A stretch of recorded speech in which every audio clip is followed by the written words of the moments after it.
ইসলাম সৌন্দর্যের ধর্ম, ইসলাম ন্যায়ের ধর্ম, ইসলাম ইনসাফের ধর্ম, ইসলাম সুষম অর্থ ব্যবস্থার ধর্ম, ইসলাম ন্যায় বিচারের ধর্ম, ইসলাম শান্তির ধর্ম, ইসলাম বিজয়ের ধর্ম। তুমি রাজনীতি করো, ইসলাম মেনে করো। ব্যবসা করো, ইসলাম মেনে করো। ইসলাম মেনে ব্যবসা করবা, দুনিয়াতেও লাভবান, আখিরাতেও লাভবান। ইসলাম মেনে রাজনীতি করবা তো 56,000 বর্গ মাইলের বাংলাদেশের নেতৃত্ব নয়, গোটা পৃথিবীর নেতৃত্ব দিতে পারবে। কে বলেছে ইসলাম মেনে পৃথিবী শাসন করা যায় না? কে বলেছে ইসলাম মেনে রাজত্ব করা যায় না? তোমরা যারা পশ্চিমা নীতি মেনে রাজনীতি করছো, আমার সামনে তোমাদের ইতিহাস, আমাদের সামনে তোমাদের কর্মকাণ্ড স্পষ্ট। পশ্চিমা নীতি মেনে যারা রাজনীতি করে, যারা ক্ষমতা চালায়, তারা পরোক্ষভাবে তাদের গোলামে পরিণত হয়। আমাদের ধর্মের নাম কি বলেন দেখি? আসতে বললে হবে না, আজকে আমি সাউন্ড উঁচু আওয়াজে শুনতে চাই। আমাদের ধর্মের নাম কি? আরো জোরে, আমাদের ধর্মের নাম কি?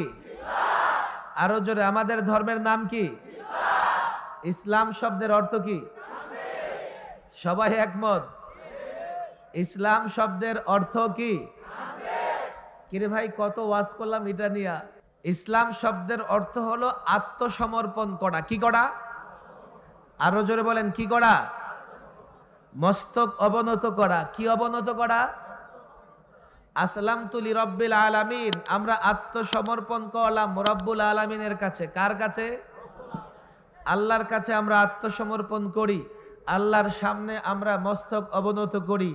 এটা হচ্ছে ইসলাম শব্দের প্রকৃত অর্থ, আসল অর্থ। আর যিনি আত্মসমর্পণ করেন তাকে বলে মুসলিম। কি বলে? আরো জোরে কি বলেন? আরো জোরে কি বলেন?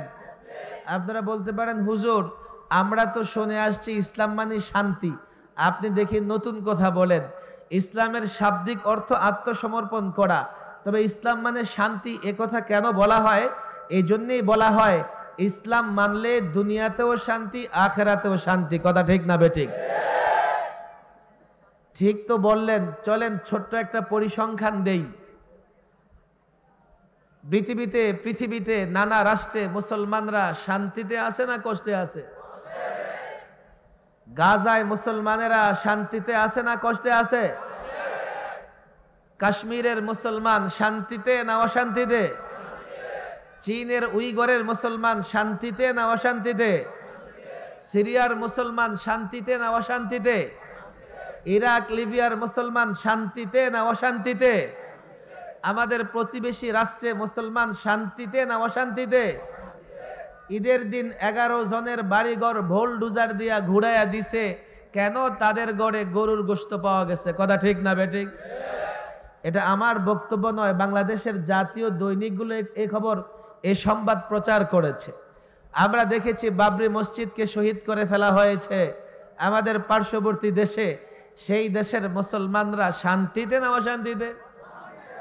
ইসলাম মানে যদি শান্তি হয়, মুসলমানরা শান্তিতে নাই কেন? মুসলমান রাষ্ট্রগুলোর কথা বাদই দিলাম, আপনি মুসলিম রাষ্ট্রগুলোর ভিতরে পরস্পর মুসলমানরা ভালো আছে? ঘরে মুসলমান ভালো আছে? পরিবারে মিল নাই, ভাইয়ে ভাইয়ে মিল নাই, এমনকি বাপ বেটায় মিল নাই, প্রতিবেশীর সঙ্গে সম্পর্ক নাই, মহল্লায় মহল্লায় মিল নাই। রাজনীতি নামের নোংরা কিছু জিনিস এইভাবে ঘরে ঘরে সমাজের সর্বত্র ছড়িয়ে পড়েছে। আজকে মুসলমানদের ভেতরে প্রকৃতপক্ষে শান্তি নাই। কথা ঠিক না বেঠিক? তাহলে এই প্রশ্ন আসে কিনা, হুজুর ইসলাম যদি দুনিয়া আখিরাতের কল্যাণ এবং শান্তি হয়, তাহলে আমরা শান্তিতে নাই কেন? এমন একটা প্রশ্ন আসে কি আসে না? আমি বলি, দেখেন আসলে ইসলামই কতটুকু আছে শান্তিতে থাকবো আমরা? আমাদের মধ্যে তো ইসলামই তেমন নাই। আমি একটা এক্সাম্পল, উদাহরণ প্রায় দিয়ে থাকি, ভালো করে শুনবেন। ব্যক্তি অ্যাক্সিডেন্ট করেছে, দৌড়ে গেছে হাসপাতালে, ডাক্তার তার ট্রিটমেন্ট করেছে, তার পায়ে আঘাত, আন্তরিকতার সঙ্গে খুব ভালো করে ডাক্তার চিকিৎসা করেছে। চিকিৎসা করে বলে দিয়েছে, এবার আপনি বাড়ি যান। কিন্তু মানুষ যখন অ্যাক্সিডেন্ট করে, গাড়ি ভাঙে, কাঁচ ভাঙে, তো তার দেহের নানা জায়গায় আঘাতপ্রাপ্ত হয়। তার হাতে আঘাত ডাক্তার দেখে নাই, তার পেটে আঘাত ডাক্তার খবর নেই নাই, তার পিঠে আঘাত ডাক্তার খবর নেই নাই, তার মাথায় আঘাত ডাক্তার তাও দেখে নাই, কিন্তু পাটাকে ডাক্তার ভালো করে চিকিৎসা করে দিয়েছে। এই ব্যক্তি কি সুস্থ না অসুস্থ? মজার ব্যাপার হচ্ছে আমরা মুসলমানরা অন্ধের হাতি দেখার মতো ইসলামকে দেখি, অন্ধ ব্যক্তির হাতি দেখার মতো ইসলামকে দেখি। আমাদের মধ্যে অনেকেই এমন হয়ে গেছে আজকাল। আমি জানি আমার এই বক্তব্য ধৈর্য সহকারে শুনতে আপনাদের কষ্ট হবে, কিন্তু আমি বড় স্বার্থপর মানুষ। মানুষের ফায়দা হবে না শুধুমাত্র মানুষের সন্তুষ্টির জন্য, শুধুমাত্র ওয়াজ বাড়ানোর জন্য, ভিজিট বাড়ানোর জন্য আমি কথা বলি না। আমি মনে করি এমন কথা বলা উচিত যে কথায় জনগণের জন্য কোনো না কোনো দিক থেকে ফায়দা হবে, দুনিয়া এবং আখিরাতের। গ্রামের লোকেরা খুব বেশি একটা অন্ধ লোক দেখে না, তবে ঢাকায় 2-4-5 জন অন্ধ মিলে ভিক্ষা করে, একসঙ্গে সরে সরে গজল গেয়ে গিয়ে ভিক্ষা করে, আছে না নাই? তাদের মন চেয়েছে হাতি দেখবে, কিন্তু হাতি দেখবে কেমনে? ওদের তো চোখে আলো নাই। তো ওরা ওদের মতো করে হাত দিয়ে আন্দাজ করবে। লোক মুখে হাতির কথা শুনে, বিশাল দেহের প্রাণী, কিন্তু কখনো দেখে নাই। তাদের একটু দেখতে মন চায়, আন্দাজ করতে মন চায়। হাতি দেখে আসছে, দেখে আসার পরে লোকেরা জিজ্ঞেস করছে, এই অন্ধ, হাতি দেখেছিস? কাহা দেখেছি। বলে তুমি বলো কি দেখেছো? কই সে বলল হ্যাঁ আমি হাতি দেখেছি। কই কেমন? কই দেখেছি কি ঝাড়ুর মতো, ঝাড়ুর পেছন দিয়া বাঁশ বেঁধে ঝুলাই দিলে যেমন হাতি তেমন। আসলে কি হাতি তেমন? এর মানে হচ্ছে হাতি দেখতে গিয়ে তার হাত পড়েছে কোথায়? বলেন না কোথায়? এখন লেজটা দেখতে অনেকটা জারুর মতো না, সে মনে করেছে হাতি জারুর মতো। আরেকজনকে জিজ্ঞেস করা হয়েছে, তুমি হাতি দেখেছো? হ্যাঁ আমি দেখেছি। কেমন? গাছের গোড়ার মতো। আচ্ছা, হাতি দেখতে কি গাছের গোড়ার মতো? এর মানে তার হাত পড়েছে কোথায়? বলেন কোথায়? আরেকজন অন্ধকে জিজ্ঞেস করেছে, তুমি কি দেখেছো? সে বলে হ্যাঁ আমি হাতি দেখেছি, এটা কুলার মতো। কুলা শব্দ চিনেন তো আপনারা? আপনাদের এলাকায় কি বলে? এই যে ধান টান এটা ঝাড়ে সারে কি বলে? সে বলে আমি হাতি দেখেছি। হাতি কার মতো? এর মানে তার হাত পড়েছে কোথায়? আরো জোরে বলেন কোথায়?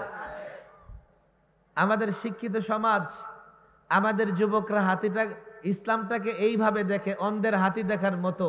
ইসলামের যতটুকু সে জানে, মনে করে ততটুকুই ইসলাম, এর বাইরে ইসলাম নয়।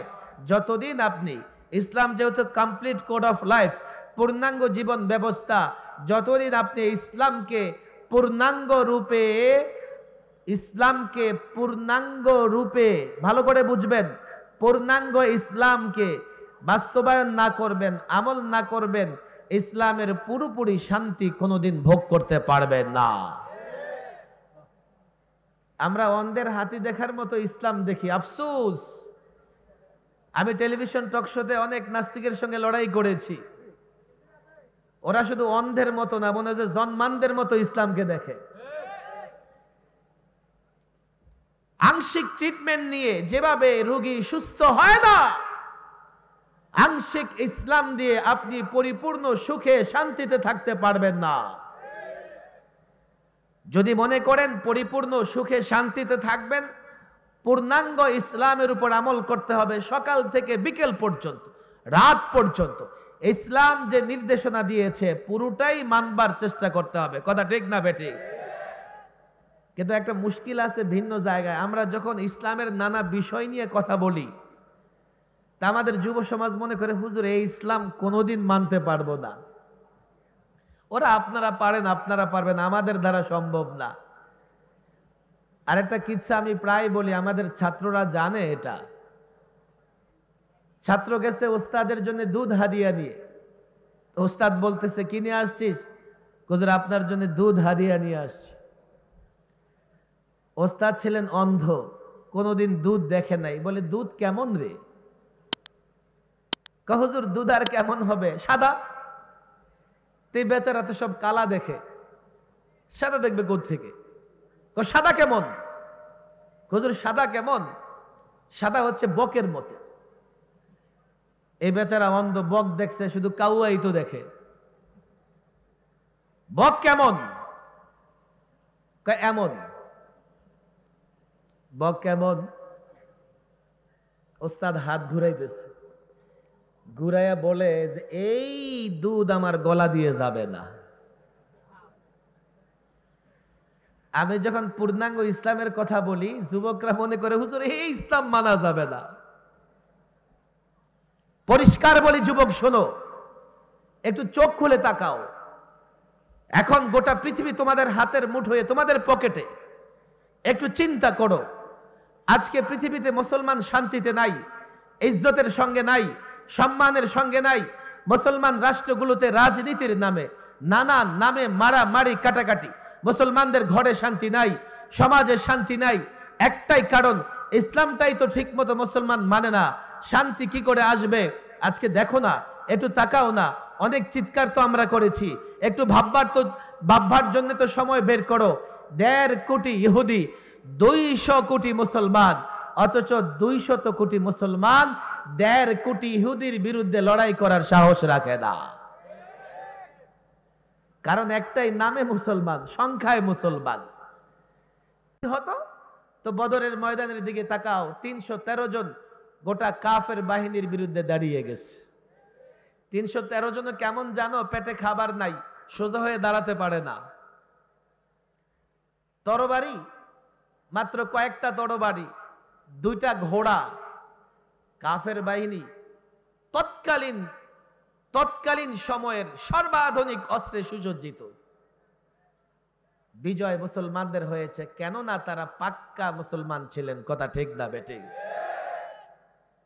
পূর্ণাঙ্গ ইসলাম জানা এবং পূর্ণাঙ্গ ইসলামের উপর আমল করার দরকার আছে না নাই? যদিও আমি জানি আমার এই আলোচনা একটু কঠিন হবে আপনাদের জন্য। ওয়াজ আমার পরে আরো 3 জন আছে, ওনারা করবেন। আমি স্বার্থপর মানুষের মতো আমি কিছু মৌলিক কথা বলে দিতে চাই, যাতে এই মাহফিলে উপস্থিত ছাত্র এবং যুবকরা দায়ী হতে পারে, ইসলামের জিম্মাদারি পালন করতে পারে। আমি ওয়াজ করে চলে গেলাম, আপনি ঘরে চলে গেলেন, কালকে আপনি আপনার কাজ করলেন, আমি আমার কাজ করলাম। কোনোদিন আমরা মুসলিমরা মুক্তি পাবো না, দুনিয়াতেও না, আখিরাতেও না। আমাদের সমস্যাগুলো চিহ্নিত করতে হবে, সেগুলোর সমাধান বের করতে হবে। তাহলে অতীতের সোনালী যুগের মুসলিমদের মতো আমরাও ইজ্জতের সঙ্গে জীবন যাপন করতে পারবো। এজন্য পূর্ণাঙ্গ ইসলাম জানা এবং পূর্ণাঙ্গ ইসলামের দাওয়াত প্রত্যেকটা যুবক, প্রত্যেকটা মানুষের কাছে পৌঁছানোর দরকার আছে না নাই? আপনাদের কষ্ট হচ্ছে না তো? রাত 12টা বেজে গেছে, 12টা পর্যন্ত থাকবো তো ইনশাআল্লাহ। লম্বা করে হাত উঠান সবাই। কয়টা আঙ্গুল আছে? কয়টা আঙ্গুল?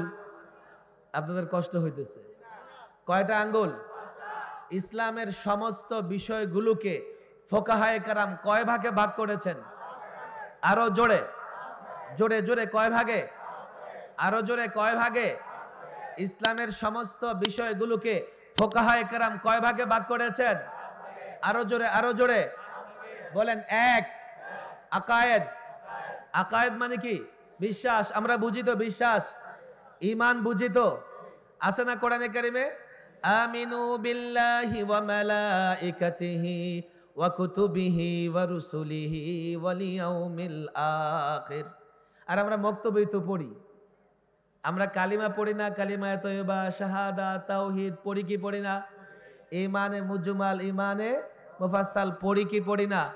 কি পড়ি? আমানতু বিল্লাহ ওয়া মালাইকাতিহি ওয়া কুতুবিহি ওয়া রুসুলিহি ওয়াল ইয়াউমিল আখির ওয়াল কদরি খায়রিহি ওয়া শাররিহি মিনাল্লাহি তাআলা ওয়াল বা'সি বা'দাল মাউত। পড়ি কি পড়ি না? তাহলে ইসলামের প্রথম বিষয় আকায়েদ। আবার একটু হাত উঠান। ইসলামের প্রথম বিষয় কি? আরো জোরে, আরো জোরে।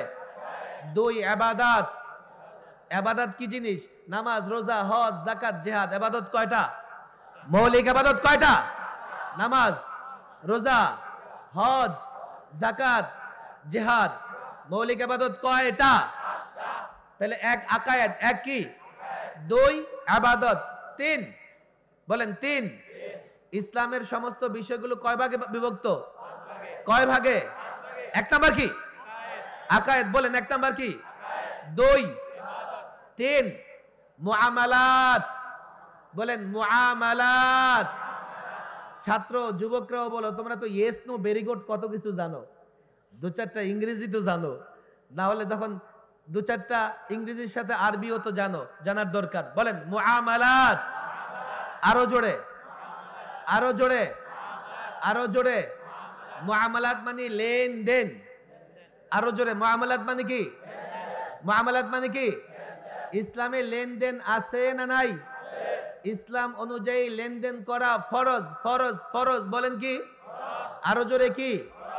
4 বলেন উকুবাত। উকুবাত বিচার ব্যবস্থা। ইসলামে বিচার ব্যবস্থা আছে না নাই? ইসলাম ন্যায় এবং ইনসাফের বিচার ব্যবস্থা দিয়েছেন না দেন নাই? হ্যাঁ 5 লম্বা করে 5 নাম্বার। 5 নাম্বার আখলাক। আখলাক মানে কি? বলেন আখলাক মানে কি? আরো জোরে। আখলাক মানে কি? আরো জোরে। আখলাক মানে কি? চরিত্র। চরিত্র কয় প্রকার? সৎ চরিত্র। হাত নামান। কষ্ট হয়ে গেছে আপনাদের? কষ্ট হয়ে গেছে? আমার কথা মনে থাকবে না পরবর্তী বক্তাদের কথার ফাঁকে আমারটা ভুলে যাবেন? আরে মনে থাকবে ইনশাআল্লাহ। তাহলে ইসলামের বিষয়গুলোকে ওলামায়ে কেরাম, ফোকায়ে কেরাম কয় ভাগে ভাগ করেছেন? আরো জোরে কয় ভাগে? 1 নাম্বার কি? 1 নাম্বার কি? 1 কি আসছে? আসো আসো এদিকে আসো, সামনে আসো, সামনে আসো, এদিকে বসো।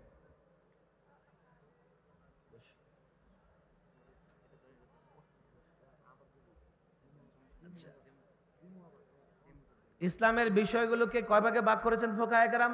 আরো জোরে, আরো জোরে। কয় ভাগে? কয় ভাগে? আরো জোরে। কয় ভাগে? আপনাদের মন মতো তো সারা জীবনই ওয়াজ করলাম, আমার মন মতো আমি ওয়াজ করুম, দাওয়াত দিলে দেন আর না দিলে না দেন, কিন্তু আপনাদের এখন যাওয়ার সুযোগ নাই, আরো তো আলোচক আছে। ইসলামের বিষয়গুলো কয় ভাগে ভাগ করেছি? এবার বলেন 1 আরো জোরে 1 2 3 মুআমালাত 3 4 উকুবাত মানে বিচার ব্যবস্থা। ইসলামী বিচার ব্যবস্থা আছে না নাই? 5 বলেন আখলাক। 5 নম্বরের মৌলিক বিষয় আখলাক। বলেন কি? আরো জোরে বলেন কি? সম্পূর্ণ দিন যদি আমরা মানি, দিনের উপর যদি আমল করি, পাক্কা মুসলমান হই, তখন গোটা দুনিয়ার কাফের আমাদের কিছুই করতে পারবে না। কথা ঠিক না বেঠিক? অনেক যুবক এখানে আছে, মাদ্রাসার ছাত্রও আছে। মাদ্রাসার ছাত্রদের জন্য আমার এটা সবক। দেখো পূর্ণাঙ্গ দিনের, ভালো করে বুঝো, ভালো করে বুঝো। অন্ধের মতো হাতি দেখবার চেষ্টা করো না, জাতিকে অন্ধকারে রেখে হাতি দেখাবার চেষ্টা করো না। যদি এমন হয় তোমরা আলেম, তোমরা দিনের দায়ী, এই সমাজে থাকতে পারবে না। প্রায় বলি আমি জানি না এই জাতি সজাগ হবে কিনা। খ্রিস্টান পাদ্রী, খ্রিস্টানদের মৌলবীরা কোন রাষ্ট্রে বসবাস করে? ভ্যাটিকান সিটি, পৃথিবীর সবচাইতে ক্ষুদ্র রাষ্ট্র, এবং সেখানে কোনো নারী প্রবেশ করতে পারে না। আপনারা একটু খোঁজ নিয়ে দেখেন কেন তাদের জনগণ তাদের মৌলবীদেরকে ভ্যাটিকান সিটিতে পাঠিয়ে দিয়েছে। এই জন্যেই মৌলবীরা ভাগাভাগি করে নিয়েছে। মৌলবীদের জন্য তারাও একটা ভাগাভাগি করে নিয়েছে। রাষ্ট্র আমার আর গির্জা আপনাদের। এখন মৌলবীরা বলেন আমরা শুধু গির্জায় থাকবো না, আমরা রাষ্ট্রেও কি করব, অংশীদারিত্ব চাই। তখন জনগণ ওই মৌলবীদের ধরে পাঠিয়ে দিয়েছে কোথায়? ভ্যাটিকান সিটিতে। কারণ একটাই, ওই মৌলবী, ওই খ্রিস্টান পাদ্রীরা তার জাতিকে তাদের ধর্ম বুঝাইতে পারে নাই, আর তাদের দ্বারা সেটা সম্ভবও ছিল না। কেন? ১৫০০ বছর আগে খ্রিস্টান ধর্মের মেয়াদ শেষ হয়ে গেছে। আজ থেকে ১৫০০ বছর আগে মেয়াদ উত্তীর্ণ ঔষধ দিয়ে চিকিৎসা চলে না, রোগী সুস্থ হয় না। ইসলাম লেটেস্ট এবং সর্বশেষ দিন বা সর্বশেষ ধর্ম, কিয়ামতের আগে আর কোনো ধর্ম আসবে না। ইসলাম এটা কমপ্লিট কোড অফ লাইফ। আমরা যদি ইসলাম মানি, ইসলাম প্রচার করি, এবং আমি তো এটা বলি, আমি চ্যালেঞ্জ করে বলি, এমন কোনো সমস্যা নাই যার সমাধান ইসলামে নাই। সেটা যাই হোক, ব্যক্তি জীবন হোক, সমাজ জীবন হোক, রাষ্ট্র জীবন হোক, আর যাই হোক না কেন, অর্থ ব্যবস্থা হোক আর বিচার ব্যবস্থা হোক, সব সমস্যার সমাধান ইসলামে আছে না নাই? ইসলাম ধর্মের মেয়াদ আছে না নাই? আমি ছাত্রদের বলি, তোমরা তালিমের পাশাপাশি দায়ী হও, দায়িত্ব নাও, যৌক্তিক জায়গা থেকে, প্রমাণ এবং বিশ্লেষণের জায়গা থেকে জাতিকে ইসলাম বোঝানোর দরকার আছে না নাই? এই যুবকরা যদি ইসলাম বুঝে যায়, তাহলে 1.5 কোটি ইহুদির হাতে 200 কোটি মুসলমানদের মার খাওয়া লাগবে না। কথা ঠিক না বেঠিক? আমাদের যুবকরা তো ইহুদিদের ইতিহাসই জানে না। আমাদের যুবকরা মসজিদ আকসা, বাইতুল মুকাদ্দাসের কি ফজিলত তাও জানে না। উলামাদের দায়িত্ব বাইতুল মুকাদ্দাসের ফজিলত এই জনতাকে শোনান। আজকে যদি বাইতুল মুকাদ্দাসে যাবার সুযোগ থাকতো, জীবনে একবার হলেও আমরা বাইতুল মুকাদ্দাসে গিয়ে নামাজ আদায় করতাম। কথা ঠিক না বেঠিক? আমাদের মসজিদ বড় পবিত্র ভূমি। আর ইহুদি কারা? আর ইহুদিদের সম্পর্কে কোরআন সুন্নাহর আলোচনা তো আছেই। ইহুদিদের সম্পর্কে খ্রিস্টান এবং বর্তমান সময়ের অনেক অমুসলিম রাষ্ট্রপ্রধান থেকে শুরু করে লেখকদের বিশ্লেষণ বক্তৃতাও আছে। ইহুদিরা পৃথিবীর সবচাইতে নিকৃষ্ট জাতি, সবচাইতে নোংরা জাতি। ইহুদিরা মানবতার দুশ্মন, এই ইহুদিরা মানুষের দুশ্মন, ইহুদিরা শান্তি এবং শৃঙ্খলার দুশ্মন। এই যখন অবস্থা, তখন এই যুবকদের বুঝতে 30-40 বছর লাগছে। আজকে আমরা দেখি সরকারি দলের ছাত্র সংগঠনও ফিলিস্তিনের পক্ষে কথা বলে। কথা ঠিক না বেঠিক? আর আমরা যখন কথা বলেছি, আমাদেরকে তারা তিরস্কার করেছে। মেহমানখানায় নিয়ে এই প্রশ্ন ওই প্রশ্ন করে, আপনারা কেন এগুলো নিয়ে কথা বলেন? পরিষ্কার বলি আমি এই কথাগুলো। আমি আলেমদেরকে বলি, দেখেন আজকে আপনি এটা কথা বলবেন, হতে পারে সমাজের যুবকের ভালো লাগবে না, কিন্তু এই যুবক যখন একটা দিন বুঝবে যে না, আলেম সঠিক বলেছে, তো আপনার পায়ে পড়ে থাকবে, আপনার বিরোধিতা করবে না। কথা ঠিক না বেঠিক? এই যুবকদেরকে ইসলাম বুঝানোর দরকার আছে না নাই? আমরা যদি ইসলাম মানি, শান্তিতে থাকবো। আমি কিছু কথা প্রায় বলি, আমি মিডিয়া তোমাদেরকেও বলি, এগুলো প্রচার করো। ইসলাম সুন্দরের ধর্ম, ইসলাম সৌন্দর্যের ধর্ম, ইসলাম ন্যায়ের ধর্ম, ইসলাম ইনসাফের ধর্ম, ইসলাম সুষম অর্থ ব্যবস্থার ধর্ম, ইসলাম ন্যায় বিচারের ধর্ম, ইসলাম শান্তির ধর্ম, ইসলাম বিজয়ের ধর্ম। এ যুবক, ব্যবসা করতে চাও, বাধা নাই। তুমি রাজনীতি করতে চাও, বাধা নাই। তুমি রাজনীতি করো, ইসলাম মেনে করো। ব্যবসা করো, ইসলাম মেনে করো। ইসলাম মেনে ব্যবসা করবা, দুনিয়াতেও লাভবান, আখিরাতেও লাভবান। ইসলাম মেনে রাজনীতি করবা, তো 56,000 বর্গ মাইলের বাংলাদেশের নেতৃত্ব নয়, গোটা পৃথিবীর নেতৃত্ব দিতে পারবে। কে বলেছে ইসলাম মেনে পৃথিবী শাসন করা যায় না? কে বলেছে ইসলাম মেনে রাজত্ব করা যায় না? তোমরা যারা পশ্চিমা নীতি মেনে রাজনীতি করছো, আমার সামনে তোমাদের ইতিহাস, আমাদের সামনে তোমাদের কর্মকাণ্ড স্পষ্ট। পশ্চিমা নীতি মেনে যারা রাজনীতি করে, যারা ক্ষমতা চালায়, তারা পরোক্ষভাবে তাদের গোলামে পরিণত হয়। তাদের ইশারা ছাড়া উঠতে পারে না, বসতে পারে না। রব্বে কাবার কসম, যতদিন এই মুসলমান ইসলাম মেনে, কোরআন মেনে রাজত্ব করেছে, 1 বছর নয়, 56,000 বর্গ মাইলের বাংলাদেশ নয়, গোটা পৃথিবী এই মুসলমান 1000 বছর রাজত্ব করেছে। নারায়ে তাকবীর, নারায়ে তাকবীর, হয়তো শাহাদাত, নয়তো খেলাফত। নারায়ে তাকবীর। আমি যুবকদের বলি, তারা বলবে হুজুর আপনি কোত্থেকে বলেন? তোমার পকেটে মিস্টার অ্যান্ড্রয়েড আছে, মিস্টার গুগলকে বলো, এ গুগল তুমি আমাকে জানাও তো দেখি মুসলমানদের রাষ্ট্র পরিচালনার ইতিহাস তুমি আমাকে বলো।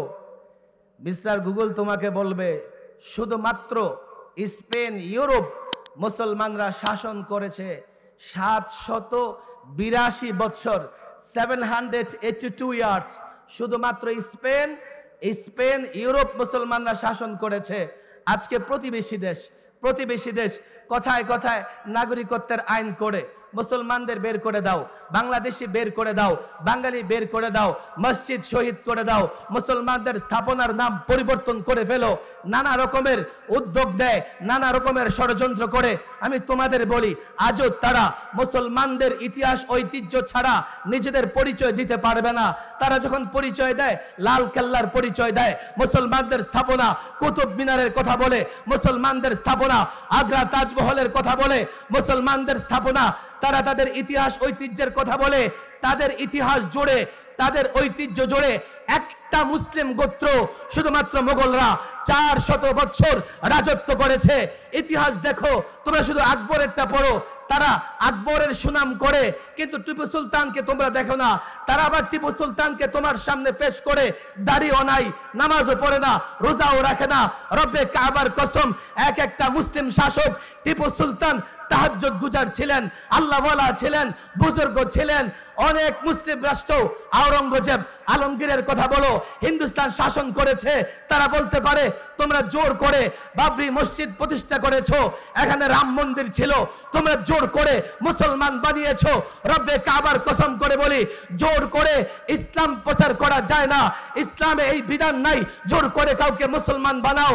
আর যদি এই 400 বছরে মুঘলরা একদিন একজন করে 10 জন করেও মুসলমান বানাতো, আজকে ভারতে তোমাদের অস্তিত্ব ছিল না। ইসলাম প্রচারিত হয়েছে, তার ভেতরে যে সৌন্দর্য আছে, সৌন্দর্য প্রচারের মাধ্যমে আমি পরিষ্কার বলি, ইসলাম মেনে রাজত্ব করা যায় না। কে বলেছে? ভারত থেকে নিয়ে শুরু করে মধ্যপ্রাচ্য, ইউরোপ পর্যন্ত ইসলাম দিয়ে শাসন করেছে। এ যুবক, ইসলাম ধরো, ইসলাম মানো, ইসলামকে আঁকড়ে ধরো, ইসলামকে প্র্যাকটিস করো। ইজ্জতের জিন্দেগি, ইজ্জতের জীবন যাপন করতে পারবে। রব্বে কাবার কসম, ইসলাম ছেড়ে দিলে তোমার ইজ্জত, তোমার ভাইয়ের ইজ্জত, তোমার বোনের ইজ্জত, কারো ইজ্জত রক্ষা করতে পারবে না। নারায়ে তাকবীর, নারায়ে তাকবীর। ভারতীয় দালালেরা হুঁশিয়ার সাবধান, ভারতীয় পণ্য বয়কট, বয়কট। নারায়ে তাকবীর। বলা হয় যে বর্ডারের দরকার কি, আমরাও বলি বর্ডারের দরকার নাই। গোটা পৃথিবী আমাদের, আমরা গোটা পৃথিবী শাসন করেছি, কিন্তু যারা আমাদেরকে চতুর্দিকে কাঁটাতারের বেড়া দিয়ে রাখে, আমি বর্ডার খুলে দিলে আমার লাভ কি? ওরা যদি আমার কাঁটাতার দিয়ে বেড়া দিয়ে রাখে, তো আমি বর্ডার খুলে দিলে তো যেতে পারবো না। তাদের কাঁটাতারে আমার ফেলানির লাশ ঝুলতে থাকবে। যুবকদের পরিষ্কার বলে, নিজেদের ভেতরে দ্বন্দ্ব নয়, মারামারি নয়, প্রস্তুতি নাও সর্বাত্মক লড়াইয়ের। আর এই লড়াই হবে একদিকে ইসলাম, আরেকদিকে কুফর, একদিকে ঈমান, আরেকদিকে কুফর। এই লড়াই হবে যে লড়াইয়ের শেষ কাফেলা মাহাদির সঙ্গে, হযরতে মাহাদির সঙ্গে গোটা দুনিয়ার কুফফারের সঙ্গে লড়াই করবে। ভুলে যাও নিজেদের ভেতরে মত প্রত্যক্ষ, ভুলে যাও, সর্বাত্মক লড়াইয়ের প্রস্তুতি নাও। রব্বে কাবার কসম, আগামীর লড়াইয়ে গোটা পৃথিবীতে ইসলামের পতাকা উড্ডীন হবে, উড্ডীন হবে, উড্ডীন হবে। আল্লাহু আকবার। বদরের হাতিয়ার গর্জে উঠুক আরেকবার। নারায়ে তাকবীর। নিজেরা পাক্কা মুসলিম হতে রাজি আছে তো ইনশাআল্লাহ? ওয়াদা করেন পাক্কা মুমিন হব তো ইনশাআল্লাহ? পাক্কা মুমিন হব তো ইনশাআল্লাহ? অনেক আলোচক আলোচনা করবেন, ইসলামের যে বিষয়গুলো বলছি ভুলে যাব না তো ইনশাআল্লাহ? এগুলো অন্তরে গাথাই করে বাড়ি পর্যন্ত নিয়ে যাব তো ইনশাআল্লাহ? আমরা প্রত্যেকেই মুআল্লিম, বলেন প্রত্যেকেই মুআল্লিম। যার ভেতরে দ্বীনের যতটুকু থাকে মানুষকে শিক্ষা দেব তো ইনশাআল্লাহ? আমরা প্রত্যেকে দায়ী। আমরা কি? আরো জয় বলেন, প্রত্যেকে দ্বীনের দাওয়াতি কাজ করা ফরজ। সাহাবায়ে কেরাম আরাফাতের ময়দান থেকে রাসূলুল্লাহ যখন বলেছিলেন, ফালিউবাল্লিগি শাহিদু মিনকুমুল গায়বা, অনেকে সেখান থেকে গোটা দুনিয়া ছড়িয়ে পড়েছিলেন, আর মদিনাতে ফিরে যাবার সুযোগ পান নাই। আমরা ইসলামের দায়ী হব তো ইনশাআল্লাহ? যতটুকু ইসলাম জানি প্রচার করবার চেষ্টা করব তো ইনশাআল্লাহ? আল্লাহ তাবারক ওয়া তাআলা তৌফিক দান করুন। ওয়া মা তৌফিকি ইল্লা বিল্লাহ ওয়া মা আলাইনা ইল্লাল বালা।